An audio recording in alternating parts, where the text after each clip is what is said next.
Hey, what's going on? And welcome back to the Step It Up Entrepreneur Podcast. Your host, Tomas Keenan, coming at you guys today, back here in Dallas, or North Dallas, we should call it, and spend a good quality week on the road. I don't know if you guys are following me on Instagram. If you're not, you should be at the Integrator Coach. Posted a bunch of stories, and I was just talking to our guest here, Tommy, and spent the week on the road with 7 kids, 2 cars, and the spouse. Nobody murdered each other, which was a plus. Uh, we spent a bunch of money on food and stuff, and I think we visited every goddamn rest stop between here and Utah and Arizona and Nevada and all the places we went to, just to explore and see what each rest stop had different. Because 7 kids and you're drinking coffee and Red Bulls and Celsiuses and whatnot to stay awake on long drives, and you got to make those kind of stops. So anyway, man. Enough of me and my travels and my excursions. I want to welcome Tommy Delong to the show. How you doing, sir? Good, man. Good. I appreciate it. Yeah, it's good to have you here. So you and I connected a couple of weeks ago, started doing some business together. And, one of the things that you were discussing with me is like, hey, man, this personal brand thing is kind of on the horizon. I'm looking to get involved and go down the path of becoming a published author and write a book. I kind of want to dial some things into my business. And we wound up having some conversations around it and said, all right, cool, let's put a little something together and start working with each other. And that's just flat out what we did here. Right. And I just like being open and transparent with people too.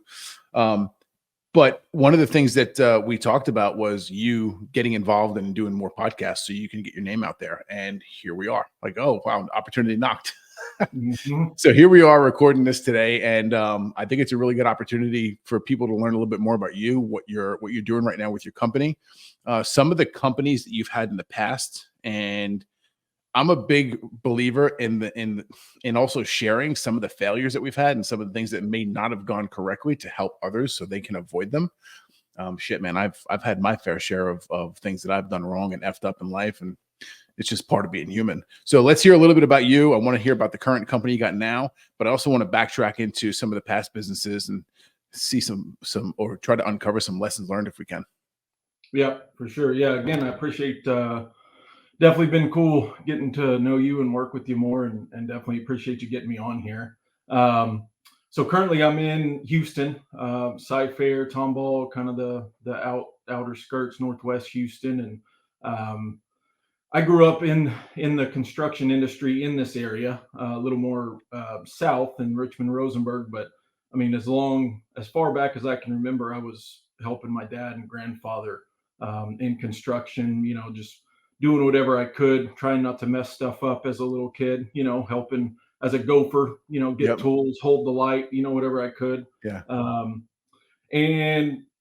So grew up in that, and that's eventually, I turned 40 in August, and found my way back into this kind of quote unquote family business a while back. So currently I own the main brand is TD Outdoor Living. Also a partner in Houston Pool and Patio. I've got TD Sealants and Coatings, which is more of a commercial kind of concrete. So it's all relative to the outdoor construction industry. Sure. A little different trades and specialties, but it's all relative. So that's what I'm doing currently. And as you mentioned, just over time and in previous businesses, I was more involved with sports marketing and recruiting, college recruiting, and originally was going to college and to become a coach and on the sports side. And so that's always been something I really liked, something I really enjoyed from a being of service leadership type standpoint, and seeing people quote unquote grow up and improve and reach goals. I mean, that stuff has always been very intriguing and rewarding. Mm-hmm. And kind of got away from that a little bit and have been more on this construction side and just got a family and raising kids and all those life things. Sure.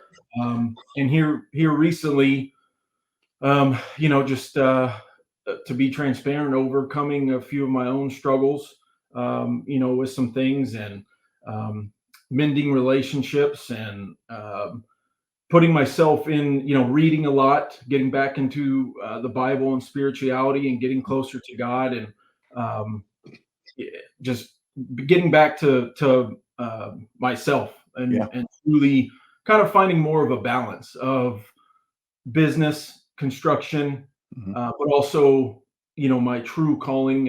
And I love what I do. I love construction. I love starting with a blank canvas and seeing, the process, and Mhm. seeing the final product. But I also love the leadership coaching, I feel, I've been told recently, and feel that, my testimony, my story, those kind of things could, help, even if it helps one or two people, Yeah. because it can snowball. So really getting more into that, and getting, more into that coaching, and Mhm. personal branding and all those things, and working with you. And even in this short time, these last few months, getting more entrenched in that, and reconnecting with you, and just putting myself in, I think it was Eric Thomas in his new book, You, Yeah. putting yourself in those miracle situations, kind of the same lines of creating your own luck, Mhm. and surrounding yourself with the right people, Yeah. and things will naturally, just start to transpire. Yeah, it's So, big lessons right there. You got to put yourself into the game, right, in order to have the opportunity to play. yeah. And I think that's a choice that a lot of us make.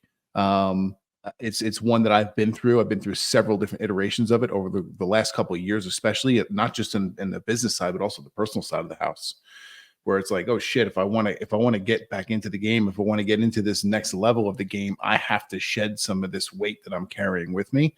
Otherwise, like, I'm just not going to be nimble enough to hang with the big boys over here.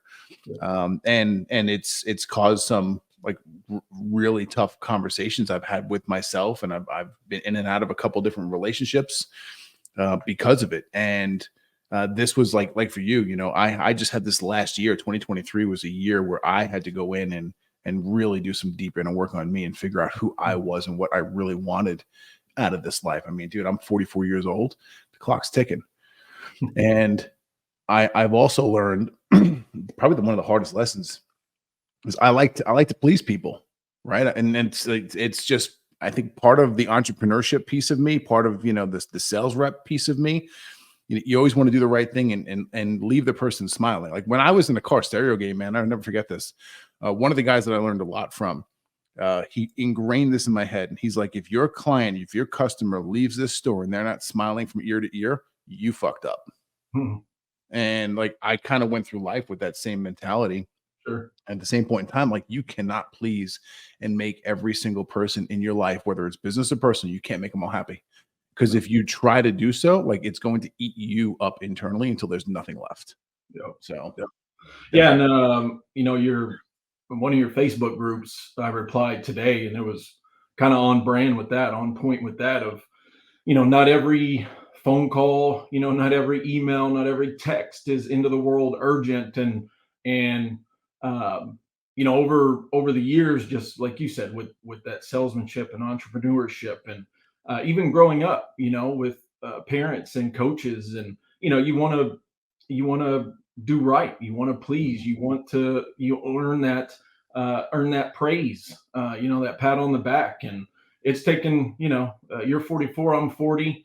I think I'm a little more gray than you. I don't know. I, Yeah, I cut mine off to hide it. yeah, me too. We're getting there. Hey, I'll take gray over it falling out. So Yeah. count my blessings. But yeah, just kind of getting. You still want to do right by people, obviously. Relationships, friendships, parents, brothers, Mhm. wife, kids. You want to do right by everyone, and customers. But you also, it took me a long time to really get back in touch with myself and love myself. Yeah. Because like you, with kids and businesses, and a lot of entrepreneurs, and fathers, parents, if you don't take care of you, everything else is going to struggle. Yeah. And you know I kind of had some ups and downs and roller coasters, and finally just something clicked, like, hey man, you gotta be a little bit selfish about your self love and self care Mhm. and self development, because that's naturally, if you're stronger, you're happier, you're um, better, in a better place, you're exercising more, you're sleeping better, that's going to spill over into all aspects. Yep. And you're going to be more patient, Mhm. and in what I do, and what a lot of people, what a lot of guys in my situation do with your businesses. I mean, patience is a key thing with customers, with Mhm. your kids, with your spouse, with yourself. Oh yeah. So that's been a key thing that I've worked on. And as I mentioned, your post today about, not everything is urgent. It's taken me, this last year or so, really working on that. Mhm. And one of the other guys on your post replied, and, like, he put his phone on silent, Yeah. and that's something that I did a while back. Mhm. And just so because I'm so back to that people pleaser thing, and I'm very um, very conscious of notifications and Mhm. and emails, and I cannot have things out of order. I mean, I got to have my books back here, lined up, Yeah. and I don't like notifications. I don't like Mhm. unread emails, and so that stuff would just drive me crazy. And that's part of kind of that self care and growth is, Mhm.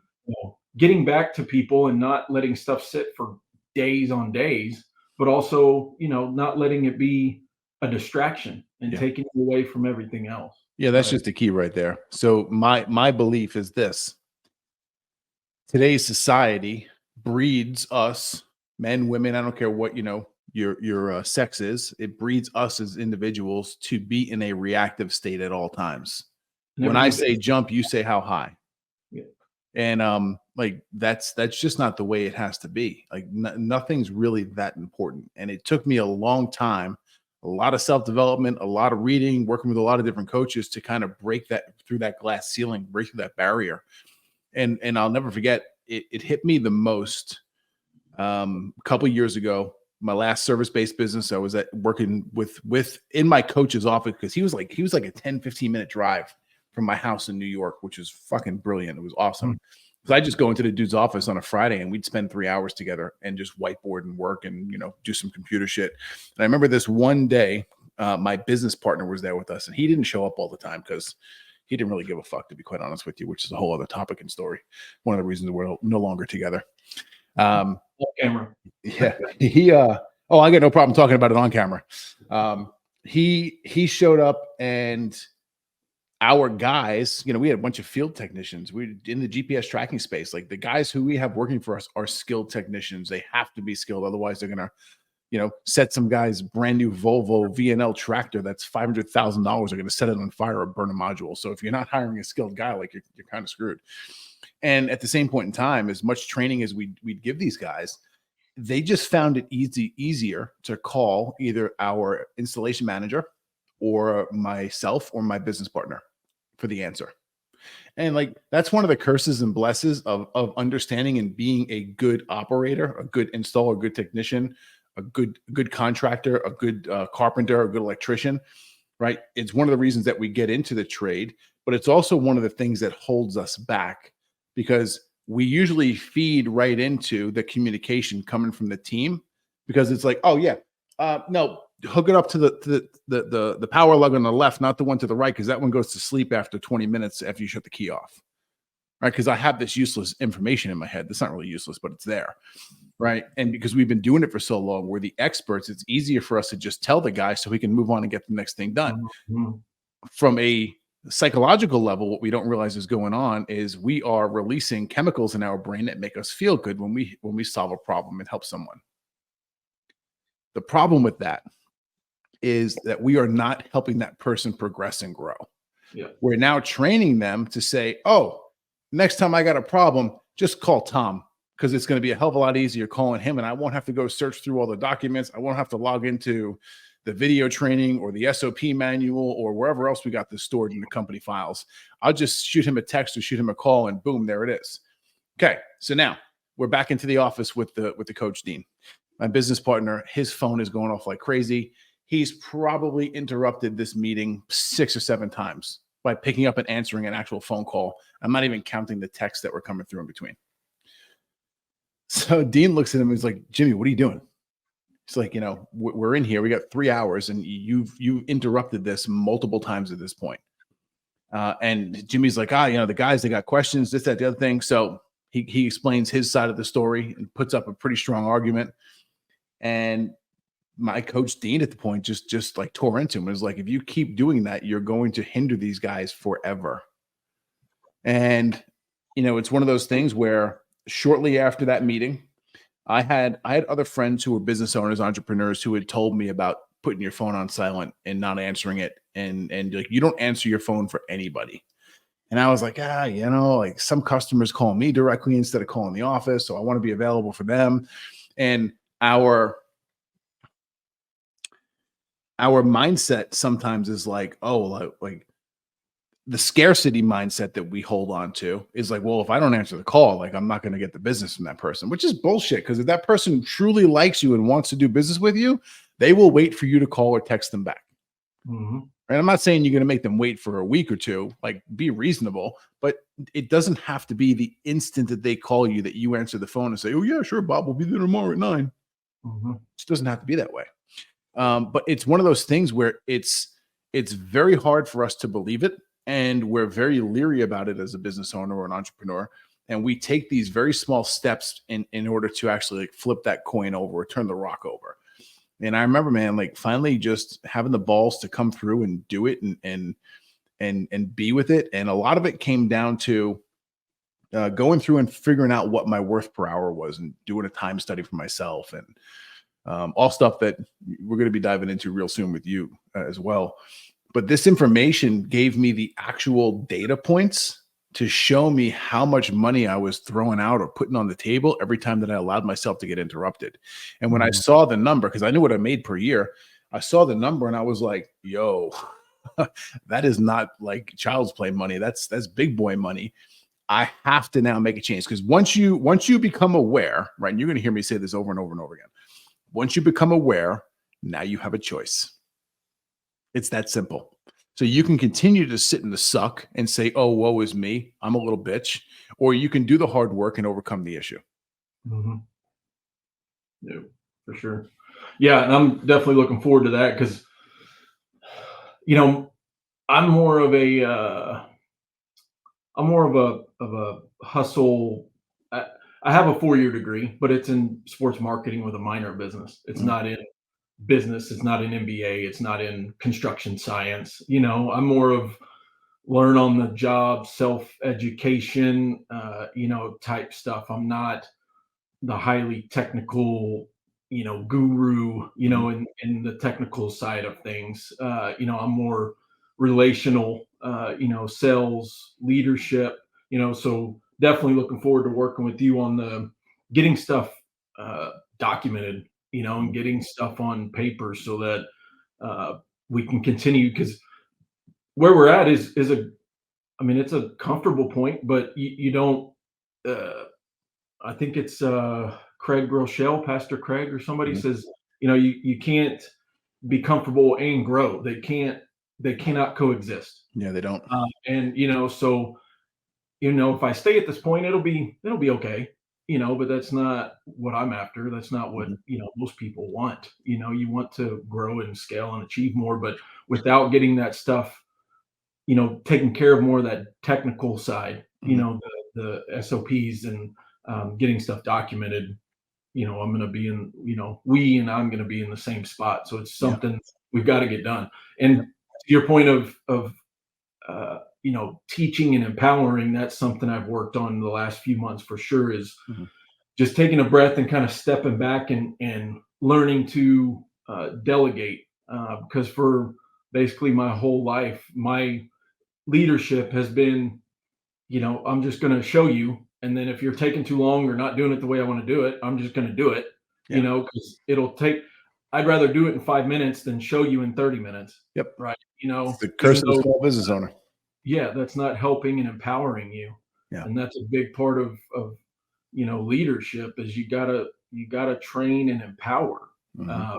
and if you do that right up front, you're not going to get a billion phone calls, and which is key so that you can work on the business and not so much in the business, Yeah. and having less distractions and having more time to grow and scale, which is gonna bleed down to employees and subcontractors because you're Mhm. gonna be, busier, and it just keeps rolling and rolling. Yeah. So it's important. It is, you touched on a couple good things there, but the big one that I want to point out to you, because you're aware of this, I'm just going to change the words a little bit. You talked about this impacting and empowering other people, not just you. And I think that's one of the biggest things. It has been for me for years. It was one of my biggest concerns when I had my last company, because we had 25 employees, W-2 employees. Okay. We had a bunch of subcontractors as well. And you start thinking about it, you're like, okay, well, if each employee at each of their households has on average 3 people, okay, so 25 times three, we're at 75 people. We're not even talking subcontractors right now. We're at 75 people right now that I, as the business owner, am responsible for. What do you mean you're not responsible for them? Well, fuck yes, I am. And here's why. Because the person who works for me is typically the main breadwinner of the home, if not the only breadwinner of the home. Mhm. Okay. If I can't build my business, do my marketing and my sales correctly, well enough to keep that gentleman who's a technician for my company busy every single day, like I have told him I was going to 5 or 6 days a week, whatever the schedule is, right? If I cannot keep that dude busy for the amount of time that I've promised him that I can, that means he cannot bring home the correct amount of money to support his family properly. So Mhm. yes, those other people, even though technically they're not my responsibility, yes, they are. And it goes further than that too. It goes over to your vendors. It goes over to the people who are your suppliers, the people who are contracting you to do work, or subcontracting you to do work for them. So when you start looking at this massive sphere of influence that your small business touches and interacts with on a daily, weekly basis, it's like, oh shit, I didn't realize that we impact that many people. And when you, the business owner, the entrepreneur, takes hold of that responsibility and says, okay, it's not just me, my 1 or 2 little companies I got over here, the wife and kids at home, and the 2 cars I got in the driveway and the dog. It's all of these other people here who I'm responsible for too. Does it add a lot of pressure and weight to the individual shoulders? Yes, it does. Is it for everyone? No, it's not. But for those of us who are willing and bold enough to embrace that kind of stress and pressure, like we can do magical things to positively impact the world. And it all starts from this little center and this little core, this little kind of crazy little thing, this crazy ass idea we had one day that turned into what we call small business. Yep. Yep. So I like it. Yeah, and kind of back to your intro of rewinding into previous businesses. Mhm. I mean, I've basically been either, uh, for the most part, an entrepreneurship or commission only. Mhm. And so I've had some jobs here and there in my 20s, and just kind of figuring out my path, but it's always been entrepreneurship, and over the years, having some previous businesses, and kind of changing gears here, but just those learning lessons of business and relationships, and your impact, and your goals, and um, so one of my first things was more of a sports marketing, college recruiting venture. I was did that for nearly a decade, and it was a small family owned business, and it was a lot of fun because I'm a huge, I grew up playing sports, and Mhm. college football and college recruiting was a passion of mine, and so it was great. Got real close to the family, and unfortunately, it ended on a sour note, Mhm. and which is kind of part of the deal, but that's led to other things, which has led me to here, Mhm. back to Houston and all that. So there is kind of a blessing in disguise at the end of it. But having that impact, like you said, having that impact on not only your employees and their families and so on and so forth, but when I was doing that, I mean, we were impacting hundreds of kids a year, Mhm. and helping them. Um, it was not only about college recruiting and reaching their goals and dreams of playing. I primarily dealt with football, but we dealt with all sports and primarily playing. Reaching their goal of playing college football and going to college. But it was more than that. You were using football or your sport as a means to going to college and improving your life. But even deeper than that, the thing that I really enjoyed that I always told the young men that I was working with and their parents, because their parents would guide them and tell them the same thing, but they were teenage boys. Mhm. So, they listened to me or coaches or somebody, a little bit differently. I won't Yep. say more, but just differently. Mhm. Um, Same you rule know, applies for everyone, regardless of where you are in life. yeah, exactly. And so I really loved not only the sports side of it, but the aspect of being able to mentor Mhm. and let them know, like, look, you're only in high school, you're only 16, 17, 18 one time. And the work you put in now and the decisions you make, and, those are going to set you up for not just the next 4 years of college, that's going to set you up for the rest of your life. And that's now I'll fast forward to, where I'm at now. It's kind of that same thing of wanting to get back to that Mhm. and help entrepreneurs, help men, help fathers, parents, whoever it is, with just more of the life side of things, with some business integration. But like I said, I'm not the whole business technical MBA guy. I'm the life, type guy. That's more the Yeah. avenue, more of my calling Mhm. is that side of things and that impact for Yep. sure. I get it, man. And I'll tell you something here that not a lot of people realize, and people who come in and work with me for a while, they realize it because it's just real. I'm with you there, right? And a lot of people know me as like, oh, Tom, he's the back end operations guy, he's the systems guy. Yeah, cool. Like, yeah, I'll help you with that stuff. I'm pretty good at it and halfway decent. I've done it in a bunch of companies, and I'm not going to go do it for you, but I'm at least going to go show you what some proper things are to go do. Let's dive into what you got in place. Let me give you some suggestions. Let me give you a couple of examples. And then the intent is that you take the information that you've received from me and go do the damn work. Mhm. Right. That's one lesson right there I learned from a coach many years ago that I had. He's like, if I'm going to go in there and do the work for you, he goes, I want the company name. And I was like, oh shit, he ain't joking around. So, but yeah, what the hell did I just say to you before then? I lost my train of thought. That's what happens when you get over 40, bro. You just start losing shit. It starts going right out. Well, getting into the life stuff and the Oh, you yes. being that back end guy. Yes. Thank you for the reminder. Pull me right back to center. Appreciate that.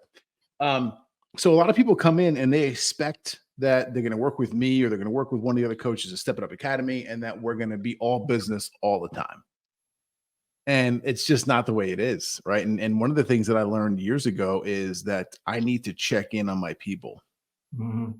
So you and I are going to start hopping on calls here in a couple of weeks. And one of the first things that I'm going to kick off with every time that we have a conversation is, hey, how you doing? And if you give me some fluffy bullshit answer that grazes over it and Good. you try to avoid it, we're gonna spend a little bit more time there than you want to, because obviously there's an issue.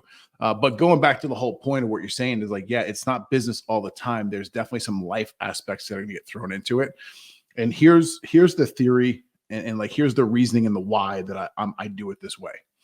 And it took me a bunch of years to kind of put the dots together on this. I can help grow your business with you to the next level, the next 3 levels, next 10 levels, whatever it may be. But if I don't help elevate you, the individual, to the level of that business, you'll never be able to operate it without me. And I don't want that. Right? I'm not one of those kind of coaches who's like, well, you sign up and you work with me, and you're stuck with me forever, pal. Because I don't think that's a really good relationship. Right? Do I want long-term relationship with my clients? Of course. Like, who doesn't want great client retention? Right? I mean, that's just like duh. But at the same Mhm. point in time, I don't ever want to hold you back from growing to the next level, the greater version of you and your business. So yeah, when you come in here and work with us and stepping up, we're going to talk business. We're going to talk a lot of business, but we're also going to touch on the personal side of the house too. Because if anyone thinks that those two aren't interrelated, intertwined, they're freaking crazy, because they are. Yeah. Yeah, 100%. And that kind of goes back to, that self-care, and that self-development. I mean, it's going to spill over. And to your point, with you being the integrator and the fragmental COO, for me personally, and probably for, a number of your clients that you coach or have coached, and definitely the way I foresee this is I cannot get to where I want to be business or personally, or as a father, or hopefully a mentor and coach myself, on the personal branding side, if I don't get these SOPs and stuff in place, which will in turn, it's all connected. If I don't do these things that you're going to be helping me with and put in that work, then I can't get to where I want to be professionally or personally, which is going to, I mean, it spills over into everything else. So, I mean, it's all integrated. It is. And it's the path that I went down too, because it was like, all right, cool. I knew that I didn't want to do the business very long, right? Because I was never in love with the tracking industry. That makes sense. I saw it as a good vehicle to go make money, and there was opportunity there. All right, cool. Let's go capitalize on this a little bit. Started doing some self-development, started learning a little bit about systems and processes and software and whatnot. All right, cool. Let's start implementing some of that. And along the path, I started working with a whole bunch of different coaches, and I was like, oh shit, I like what these guys do. How do I do more of that? And then it was like, okay, the dots connected in my head, and it was like, oh, if I get this business so it can operate without my day-to-day input, without me pushing the buttons and pulling the levers, it'll give me more time to go focus on learning the craft of coaching and mentoring people. And along the line, this is the conversation we had last week or 2 weeks ago. It was, you called me up and like, dude, I want to write a book. Okay, cool. This is exactly what you need to do. It allowed me, once I had the business built up and working, it allowed me to spend more time on Tomas Keenan, the personal brand. It allowed me to spend more time on Unfuck Your Business, to write the book, to put the courses together, to put the video content together, to put the marketing strategy together. Because during our conversation, you're like, yeah, man, I want to write a book. And I was like, all right, hold off. Take a pause here for a second, because it's not just a book, right? And I actually want to dive in and talk about that here for a second with you, because I think it's really good, valuable content and information for those who are listening. Because there's guaranteed at least one person listening right now who's had the itch or had the idea of, oh, I want to write a book one day, and they're like, I just don't know how to do it. I don't know where to go. I don't know who to talk to. Because that's how I was for years. The biggest mistake that I see people in the self-publishing realm is this. All right, cool. You decide you want to write a book. You hire an editor. You do the outline. You put all the content together. You edit the shit out of the book, which is the worst part of the process, just FYI. You have this thing come together. You do all the cover artwork. You go to Amazon, which is KDP, Kindle Direct Publishing. You get your ISBN number for your book. You get this thing uploaded, and all of a sudden, Amazon says, okay, your book is live. It's ready for purchase. At that point in time, you, sir, are a published author. But the whole equation, the whole other side of the house that most people forget about is, what about the marketing? Yeah. What if you look at like all the big boys, Random House, all the big publishing companies, right? All the New York Times bestsellers and whatnot. How do you think those guys got to New York Times bestseller? Do you think it was word of mouth? Like, yeah, there's definitely some word of mouth that goes into it. But those big boy publishing companies are putting a ton of money into the marketing of that book, right? Without, and this is just, basic business as far as I'm concerned. Without marketing, there are no sales. Without sales, there is no business. Well, the same thing goes with the book. Like, if you're not going to market the book properly, if you're not going to put some marketing muscle behind it, if you're not going to build some kind of system to help you market the book, like, what the fuck are you writing the book for? And then it's like, all right, well, I want to write the book and I want to help people. Okay, well, who are you helping? Yeah. And what information are you collecting from these people so you can also help them in the future? And this is the conversation that you and I had the other day. It was like, all right, well, that's awesome. You're going to have a call to action in the book. You're going to have a website. You're going to have a form for them to fill out. You're going to have some kind of deliverable or some kind of lead magnet that they can request from you that gives them more insight into the book? Are you going to offer a free 30-minute strategy session with those who read the book? Like, what does it look like? And this is where I see so many people just drop the ball, and it drives me crazy because it's the amount of labor and work that goes into writing a book is almost uncomprehendable to most people. Right. And I think the equation that I gave to you was like about 50% through the project of writing the book, you're going to say to yourself, what the fuck did I get myself involved with? Because now you're at that point where, hey, I'm so far into this, I can't go back.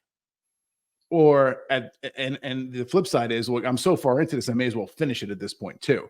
And you also know that the road ahead of you is just as long as the road that you just left. Mm-hmm. Right. And it's at some points it's demoralizing. But I gave you that equation for a reason, because I know from my years of working with my hands, that was the same feeling that I got when I would do some really big projects for people's cars. You'd get this car in for a 3-month audio system. Yes, I said 3 months. Some people spend dumb money on their cars. Right. You tear this car apart, you start building all this crazy shit. You get halfway through it and you say, oh my fucking God, this thing is never going to be done. It's never going to be finished. It's the car's in pieces. It's never going back together again. Yeah. And you fast forward and you find you wind up getting it done as long as you have the tenacity and the resilience to follow through. Sure. Yep. Yeah. And kind of speaking of that, getting 50% done, I feel like you'd mentioned it, being 44 and the clock's ticking, average male lifespan, we're about 50% there too, and so relative to the book, and being 50% done, there's, which is kind of a blessing and a curse, which I'd imagine with your personality and being an entrepreneur, you can almost get, not almost, you can get spread too thin with goals and aspirations and just narrowing your focus on what prioritizing those goals. Because I don't want to get to 70, 80 years old and there's going to be some, naturally, I think everybody's going to have some regrets at that point. But you just don't want that to be the only thing on your mind, and I know in my heart of hearts that if I got to that point, when I look back, most people are they're gonna regret the things they didn't do. They're not gonna necessarily remember all the cool stuff they did do. Yep. And so I want to try to limit that. It's on top of achieving my own personal goals and setting my family up and helping as many people as I can and sharing my story. It's also, you don't want to get to that point and go, dang it, coulda, shoulda, woulda, and that's what I want to do for myself, but also stress to other people, entrepreneurs, guys that are stuck in this dead end 9-to-5 cycle rat race and not sure what to do. And, guys that want to write a book, and not sure what to do, is like, it's not going to happen overnight, but if you don't start, it's never going to happen. You can't finish what you never start. Right. So, and I think it was you and I kind of talked about it, was don't set out from a book standpoint or anything, but just using the book as an example. Don't set out to write 200 pages, write 2 lines, write for 5 minutes. And that, then the brain starts working and then you just, you've got your outline, and you've got what you want to, how you want the book to be organized or whatever, and just start writing for 5 minutes, write a paragraph. And that's probably going to turn into 30 minutes to 2 hours, to 50 pages, but you've got to just take that step, take that one small step and just get after it. I mean, just go. So. Yep. That it makes all the difference in the world. I say it all the time, small steps forward daily. And it's one of the reasons I say it is because, like, hey, you got to take the step. And then after you take that step, take another one and just one more and just one more. Right. And you just one more until you can't do anymore. And then you look back 6 months later and you're like, oh, wow, I had no idea that I came this far. Yeah. right? And that's just um, the Japanese talk about it also too with Kaizen. I don't know how familiar you are with Kaizen and their basic in the manufacturing realm, and this usually comes from the car manufacturers over there, the Toyota, the Nissan, Honda. You know, those guys are just on it when it comes to improving the actual process. And Kaizen is basically improving the process by micro amounts each and every day. So every day that they're reviewing, how are we doing this and how can we make it better? And they, as the days progress, they make these changes and they become more streamlined and more efficient and just better. It's one of the reasons that the quality of Japanese vehicles has been as high as it has been for decades at this point, right? It's the mentality and the system that those guys use to improve upon it. And I think we can learn a lot from that as individuals, and we can also apply a lot of those rules and lessons to our own individual lives to become better human beings each and every day. Yeah. Yeah. And that's, I mean, that's the big kind of overarching theme of where I'm at. You know, and it sounds like kind of where you're at of just being a better person and human being. Because if you take care of that, you know, the business is, you know, everything else usually, you know, for the most part is gonna follow.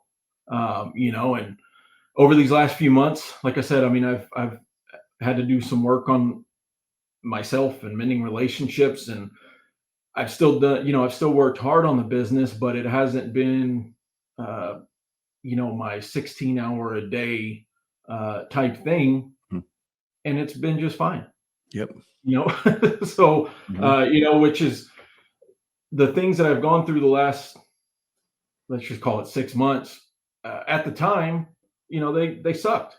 You know, and it was like, man, I'm never going to get out of this, and you know, and I'll that's kind of part of this journey and the book and my story, which I'll dive more into at, you know, at that time. But you know, that those things, they time is going to go on no matter what, right? Yep. I mean, so everything, this too shall pass, right? I mean, so um in the moment, it's, you know, it sucked, but you know, it's a big learning lesson, and it turned out to kind of be a blessing in disguise because a lot of things have changed in a short period of time for me, for my family, my relationships, you know, all that kind of stuff, and I've had to take a deep breath and kind of take a step back and um, do get back in touch with my what I really want to do, you know, while finding that balance with the business and Mhm.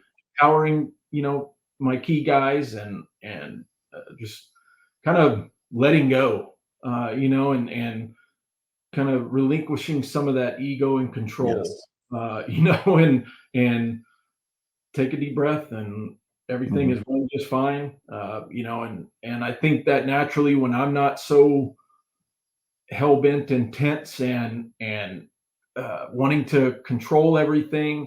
I'm again more Mhm. patient. You know, I don't bring stuff home to the wife and kids as much. You know, I'm not quite as testy and short tempered with employees and subcontractors. I don't, you know, I'm not short and less patient with customers. You know, because construction's not easy, man. It's not. It's not for the faint of heart. There's a lot of weather and delays Yeah. and time and HOAs and permits and decisions and change orders. I mean, you know, there's a lot that uh, takes place, and trying to do it myself 12, 14, 16 hours a day and doing the marketing and doing the sales and trying to manage the jobs and Mhm. customer service. It, it's not possible. Yeah, Uh, man. I mean, you've got to have help. You've got to have a support system. You've got to have guys like yourself. You've got to have good subcontractors, employees, so that you've got, you know, you've got help. You've got a support system. I mean, Mhm. that's you know, that's a key component of it. It is. You know, I hired this coach a couple of years ago, and he told me this, and I didn't believe it until it actually happened, and it happened after I was working with the guy. And he's like, "I'm telling you right now, your business is at a point where the less you work, the more money you're going to make." And I was like, "Come on, bro!" Like, it's similar to you. Like, I grew up swinging a freaking hammer. So that does not equate in my brain whatsoever. If you want to make more money, you go work more, work harder, and get the 16 or the 20-hour days in. That's how you're going to make more money. And he was 100% right. Got to a point where I had decided that I was leaving my company, was moving from from New York to Dallas, and, kick my thing off down here. Finally got to Texas. Yep. And when I got to Texas, it was like, hey, I actually can't, because I still was co-owner of the company, and for like 4 or 5 months when I got here, like I physically can't go to a job site. I physically can't do X, Y, and Z. I cannot go to the supply house and get shit for the guys when they fuck up and they need stuff last minute. Right. So the less work I did, the more money we made, because we were still getting projects that were coming in and new work orders and whatnot, and still closing sales and still sending contracts out, still sending bids out. And I'm like, holy shit, this guy was right. He told me this 2-3 years ago, and my thick ass old head didn't believe him because, I'm the one who's always right. and here it is. And like now I'm actually living the exact words that this guy shared with me 2 or 3 years ago. Yeah. So it was pretty cool. All right, let's I want to wrap this up. But before we go, I want to hear from you. Like what's the big end goal for you? If you came back and you sat on this show a year from today, what would have happened in your life to consider it a win? A couple things. The biggest would be by taking care of all these other things is as a person, as a human, as a father and a husband, that those things are stronger than they've ever been, and not average, or good. I want those to be the key component, and to your point of getting away from those 12, 14, 16-hour days, those are going to happen. The duty's going to call, but getting these things. So a year from now, I will not, I hope or wish, but I will have worked with you for at least 6 months, if not, continuously, hopefully. So I and we will have SOPs and those kind of things in place, which should take away from a lot of those 12, 16-hour days. Because now I can accomplish in 4 hours what may have taken me 10 or just never got accomplished. Yeah. Right. So having those things in place is going to be huge. So, as just continuing to grow as a person, my relationship with my wife, with my kids, with my parents and family, with God, just strengthening those relationships, and getting these things into place to help me be more efficient, and accomplish things in the business more efficiently and quicker, which will do one of two things. It'll free me up so that I can do more things with, more date nights, more taking my, sons. I love to, my 6-year-old, he plays quite a few sports. He's really loving basketball. I coach his, little I-9 youth basketball team, and he's starting to get into camps, so being able to have the flexibility of doing that kind of stuff and not missing because, this job, turned into a shit show and, I've got to do this and do that. Yeah. So, and so it's going to free time up to do that stuff from a family and personal side, but also free time up to, if I am, if I do have the flexibility of working 12 or 14 hours this day, it's not all the construction side. I've got 4 or 6 hours to work with you, to put into a book, to, try to find, a new client on the life coach side. It frees up, kind of like you said, you still had the car audio, GPS business, but you had time to focus on these other things. So that a year from now, that would be it, getting these things in place, which allow me to continue to strengthen my relationships, and dedicate more time to these other things that I'm really, excited about for the next year, for sure. Love it, man. Yeah, we will get to work on that right here in the very near future, which I'm looking forward to. With that being said, where's the best place people can connect with you? Really Facebook, Instagram, just, Tommy Delong, TOMMYDELONG. I don't have my name is Thomas, not Tomas, TOMAS. Mine's Oh, you mean Thomas? So yeah, Tommy DeLong, Facebook and Instagram, working on the personal branding and those kind of things. So, Cool. Hoping to, I'll get that stuff set up here pretty quick. So sounds good, man. Appreciate your time here today, brother. Yeah. Thank you. Thank you for tuning in to the Step It Up Entrepreneur Podcast. Make sure you head over to stepitupentrepreneur.com and make sure you subscribe so you never miss an episode of the Step It Up Entrepreneur Podcast.